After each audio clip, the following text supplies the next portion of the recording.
السلام عليكم ورحمة الله تعالى وبركاته. أرحب بالجميع، مرحبا بكم في قناة باك أون بوش. إن شاء الله راح سأخصصها للمستوى الثاني بكالوريا. اخترت لكم هذا الموضوع الخاص بمادة الرياضيات حول دراسة دالة. إذن الموضوع سترونه الآن أمامكم باللغة الفرنسية.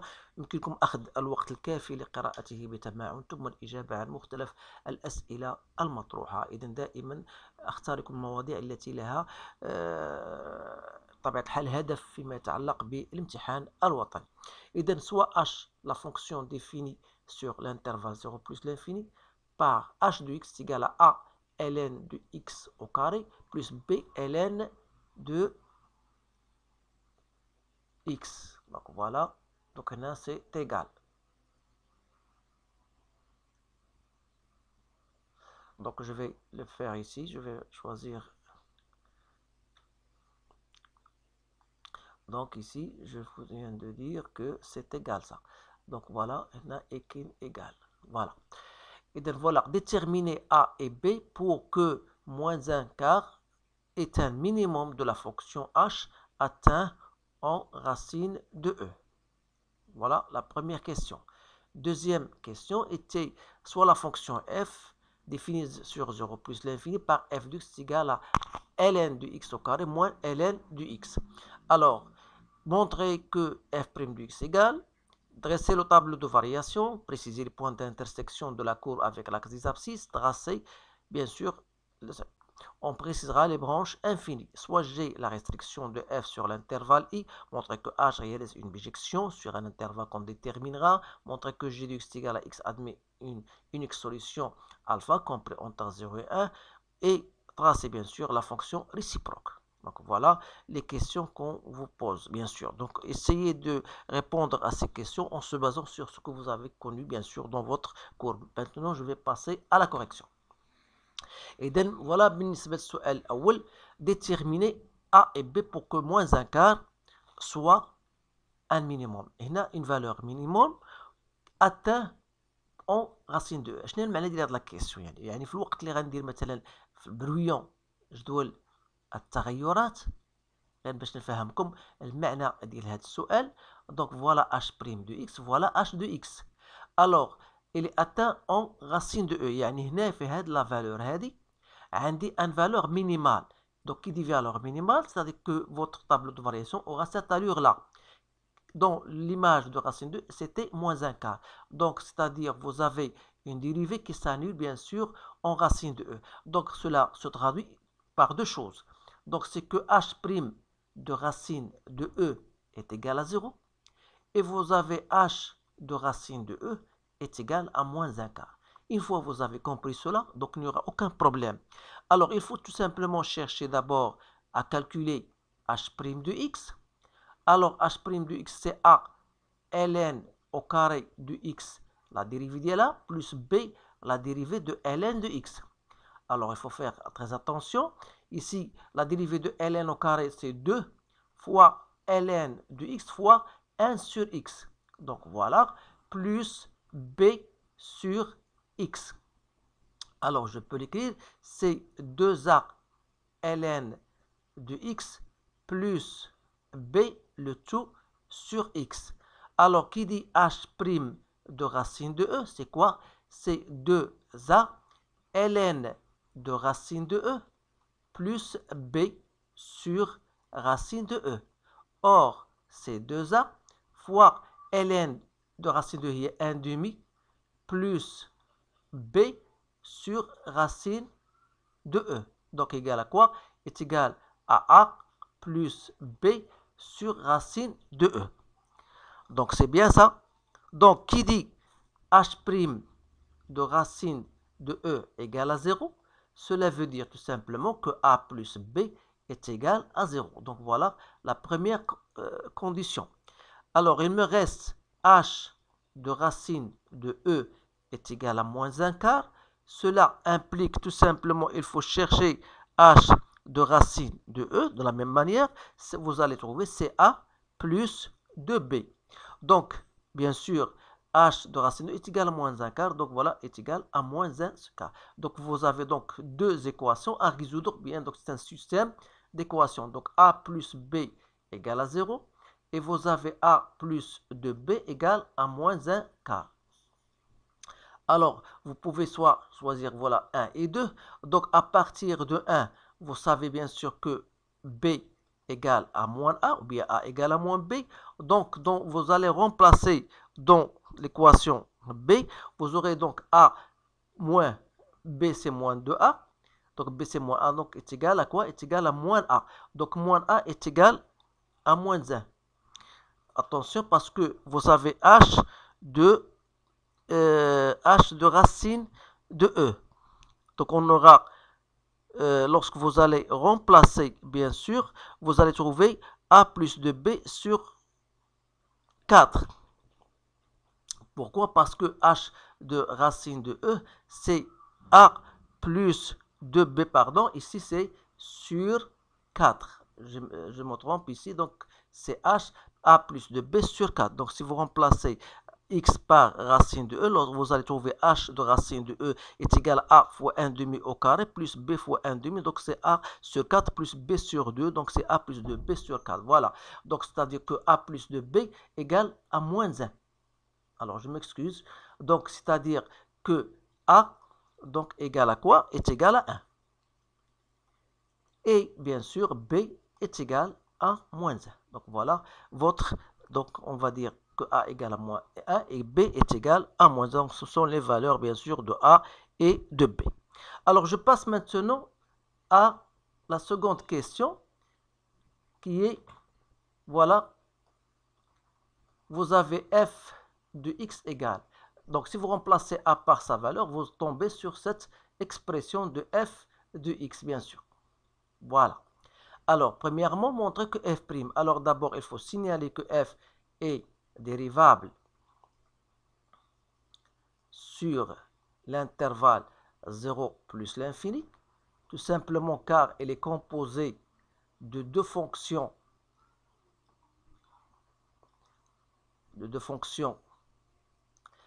qui à tout x fait correspondre ln de x au carré. Et vous avez l'autre fonction qui à tout x fait correspondre moins ln de x.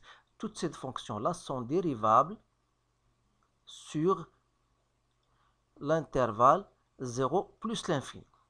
Alors, f' de x, c'est la dérivée de ln au carré de x, donc c'est ln de x sur x, moins 1 sur x, donc c'est 2 ln de x moins 1 sur x. Alors, qui dit f' de x égale à 0, c'est-à-dire que de ln de x égale à 1, donc ln de x est égal à 1 demi, et par conséquent, x est égal à l'exponentielle de 1 demi, ou bien racine de e. Donc, il suffit donc simple de tracer votre tableau de variation, connaissant bien sûr que la fonction ln est une fonction croissante, pas de problème. Donc, voilà. Donc, on travaille dans le domaine 0 plus l'infini. Vous avez ici racine de e.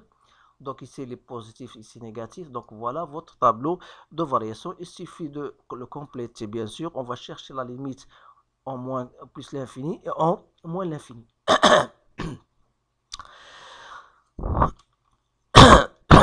Pardon. Et donc, limite de f de x en plus l'infini, c'est normalement, c'est la limite. Si je mets ln de x en facteur, il me reste ln de x moins 1, donc c'est plus l'infini. Et la limite de f de x en moins l'infini, pardon, en 0 plus, égale à quoi? Donc, est égal à la limite en 0 plus de ln au carré de x moins ln de x. Je sais bien que ln de x en 0 plus, c'est moins l'infini, donc ça devient au carré, moins ça donne moins l'infini, donc c'est plus l'infini, donc c'est plus l'infini. Donc la question c'est l'intersection avec l'axe des abscisses se traduit tout simplement par la résolution de l'équation f de x égale à 0. Donc c'est-à-dire ln de x fois ln de x moins 1 égale à 0. Donc soit que le premier terme est égal à 0 ou bien le second terme égal à 0.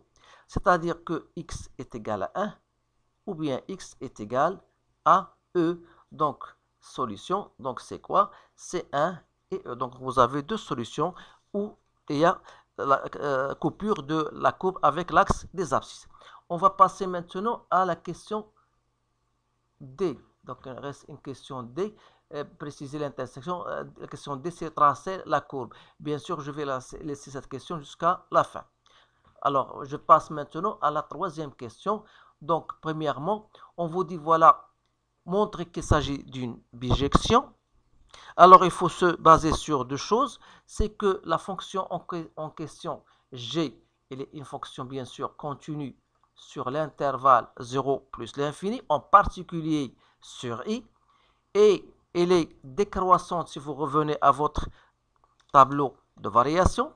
Alors, ça veut dire tout simplement que G admet une fonction réciproque ou bien fonction réciproque.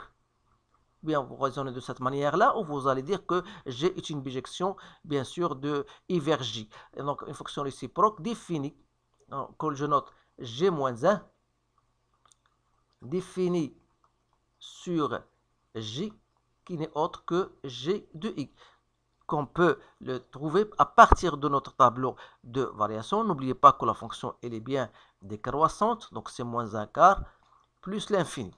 Autrement dit, vous pouvez même faire cela, si vous voulez. G-1, donc, elle est définie de moins un quart plus l'infini vers 0, 0 racine de E, qui à tout x fait correspondre G-1 de x est égal à y, parce que cela va vous faciliter la tâche pour trouver explicitement la fonction réciproque.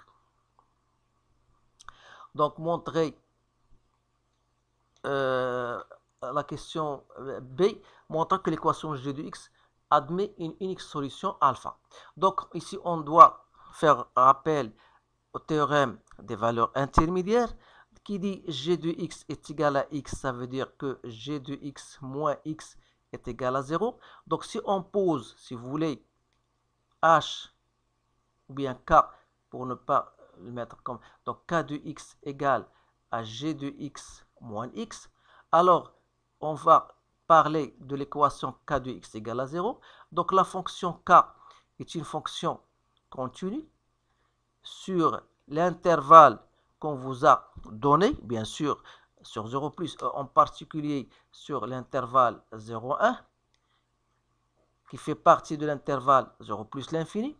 Et il faut étudier la monotonie de cette fonction. Alors, il faut chercher K' de x qui est égal à G' de x moins 1.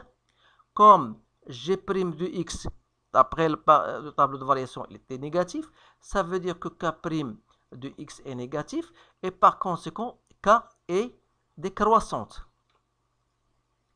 Donc voilà la deuxième condition. Donc qu'est-ce qu'il faut chercher maintenant? Il faut tout simplement chercher l'image de l'intervalle qu'on vous a donné, c'est-à-dire 0,1. Donc c'est quoi? C'est K de 1 limite de K de x lorsque x tend vers 0 plus. Donc ça va vous donner moins 1 plus l'infini. Et comme 0, il appartient à cette image, moins 1 plus l'infini, donc ça veut dire qu'il existe un certain alpha appartenant à l'intervalle 0,1 tel que K de alpha égale à 0, c'est-à-dire G de alpha moins alpha égale à 0, c'est-à-dire G de alpha égale à alpha. Voilà pour cette question-là. Donc, c'est une question un peu délicate. Il faut bien savoir comment traiter ce genre de questions. Alors, on désigne par G-1. Donc, ici, on va chercher même G-1 de x. Donc, même si cette question n'était pas demandée, alors je vais le faire avec vous. Alors, comment on va trouver G-1 de x? Alors, n'oubliez pas que la fonction G-1, on a dit, elle est définie de moins 1 sur 4 plus l'infini vers 0 racine de E, qui à tout x fait correspondre G-1 de x est égal à y. Alors, qui dit G-1 de x est égal à y, cela veut dire tout simplement que x est égal à G de y.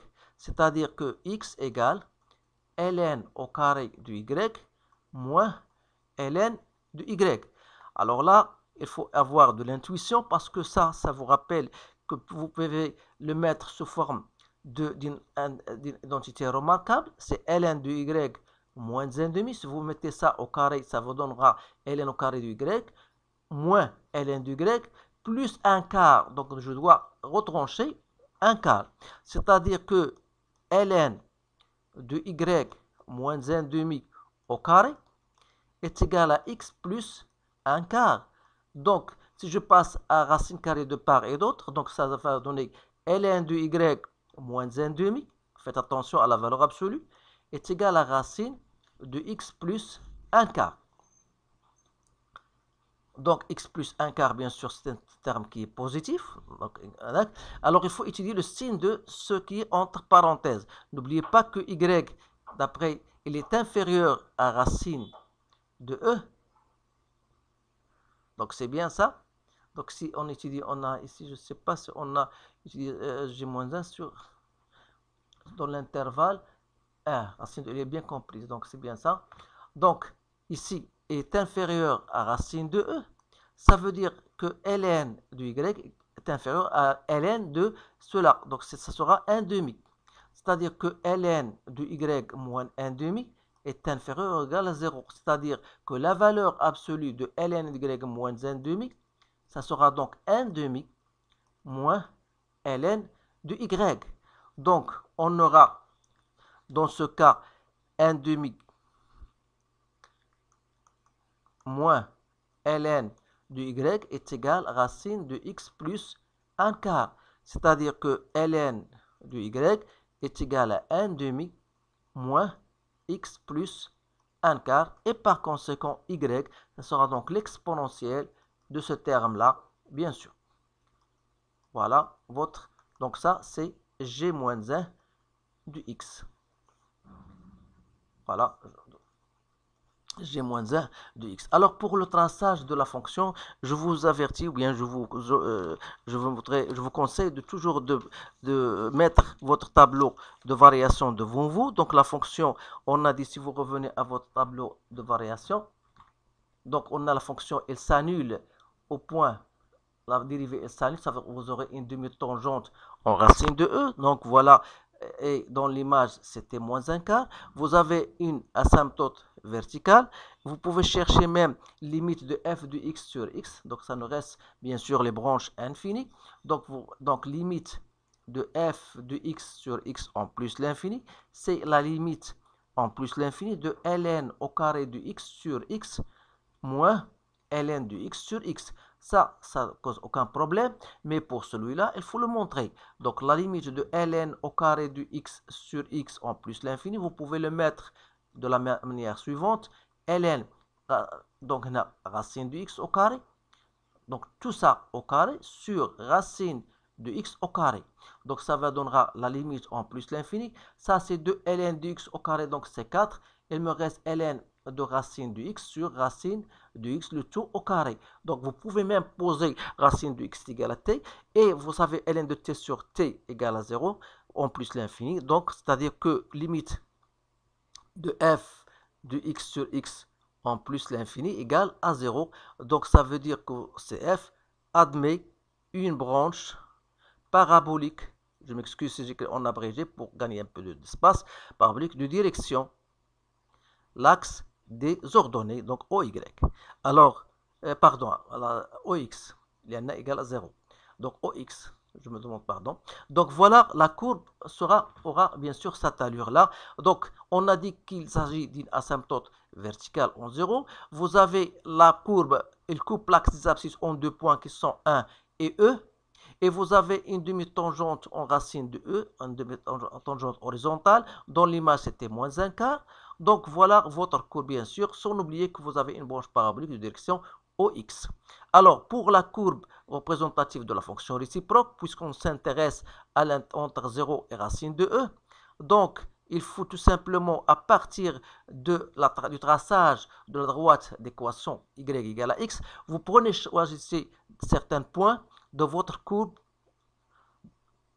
bien sûr, et de les mettre, bien sûr, les points que vous choisissez, c'est appartient entre 0 et racine de e. Alors, à partir de ces points-là, vous pouvez chercher l'image, bien sûr, par rapport à l'axe des abscisses. Vous pouvez utiliser votre compas pour bien tracer soigneusement votre courbe.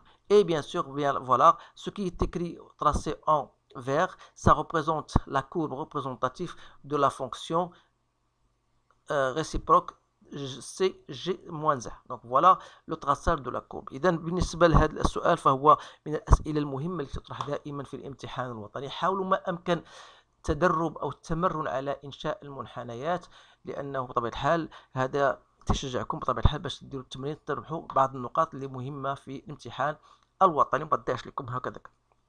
إذا هناك امتحانات سبق لي طرحتها في القناة عندي، اللي بغى يمشي يشوفها دونك ندخل القناة ويمشي ديريكتومون لا بلاي ليست كونسيرنون ليتيود دو فونكسيون، سيجد هناك مجموعة كبيرة جدا من المواضيع المتعلقة بدراسة الدول مختلفة في امتحانات بطبيعة الحال طرحت في امتحانات البكالوريا لدول شقيقة وكذلك بالنسبة للمغرب. إذا فالمرجو الدخول للاستفادة بطبيعة الحال. هذا ونتمنى لكم كل خير إن شاء الله. السلام عليكم ورحمة الله تعالى وبركاته.